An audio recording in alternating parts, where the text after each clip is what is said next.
अस्सलाम वालेकुम दोस्तों, HST जर्नल के लिए रेशो प्रोपोर्शन के कुछ क्वेश्चंस आ सकते हैं क्योंकि मैथ्स के उसमें 10 क्वेश्चन होंगे। ये IBA में क्वेश्चन आया था कि अगर 25 वर्कर कोई काम 30 दिन में पूरा करें तो वही काम अगर हमने 15 दिन में पूरा कराना हो तो कितने मज़दूर हमें चाहिए होंगे। तो इसमें रेशो प्रोपोर्शन में हम जो डेटा है वो पहले लिखते हैं। अब एक तो हमारे पास वर्कर हैं, उसके बाद हमारे पास डेज़ हैं, तो वर्कर भी हम लिखेंगे और डेज़ भी लिखेंगे। मैंने आपको बताया कि अगर हमें एक रेशो दिया हुआ हो तो उसी हिसाब से दूसरा रेशो मालूम करना आसान होता है। तो यहाँ पर 25 वर्कर हैं हमारे पास, एक रेशो हमने दिया हुआ है हमको और वो 30 दिन में काम करते हैं, तो इसी रेशो को लेकर हम दूसरा रेशो हमारे लिए मालूम करना आसान होगा।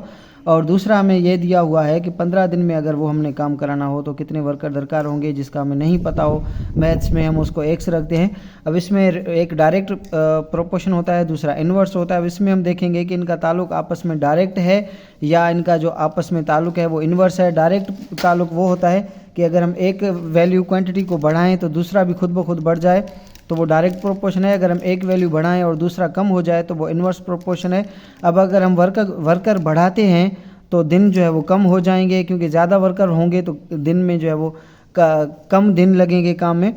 तो इनके लिए जो है वो हम जो एरो ड्रा करेंगे उनका जो सिमत होगा वो जो है वो मुखालिफ सिमत में हम ड्रा करेंगे। अगर डायरेक्ट प्रोपोर्शन होता तो इनका जो हेड और इनका जो हेड है वो हम एक ही तरफ करते, लेकिन अब जो है वो इन्वर्स प्रोपोर्शन है तो एरो जो है वो हम मुखालिफ सिमत में ड्रा करेंगे।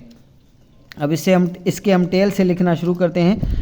25/x, बीच में जो है वो प्रोपोर्शन की निशानी दें या बराबर की निशानी दें, एक ही बात है। अब इस तरफ जो है वो हम इस तरफ भी जो है वो टेल से लिखना शुरू करेंगे, 15 और 30। अब एक्सट्रीम जो है वो बाहर के जो वैल्यू है उनको एक्सट्रीम कहा जाता है। हम एक्सट्रीम से ज़रब देंगे और मीन को हम मीन से ज़रब देंगे। तो 25 × 30 और बराबर की निशानी या प्रोपोर्शन की निशानी 15 × x। अब मैंने आपको अलजबरा में भी बताया था कि जो बराबर के अगर हम दूसरे साइड लेकर जाएं जो ज़रब में हो तो वो डिवाइड में चला जाता है। अब ये 15 जो है वो इधर डिवाइड में चला आया। अब इसको हम जो डिनोमिनेटर है उसको हम न्यूमरेटर से डिवाइड करेंगे। अगर 15 को हम 30 से डिवाइड करें तो जवाब 2 आएगा, और 2 को अगर हम 25 से ज़रब दें तो जवाब जो है वो 50 आएगा।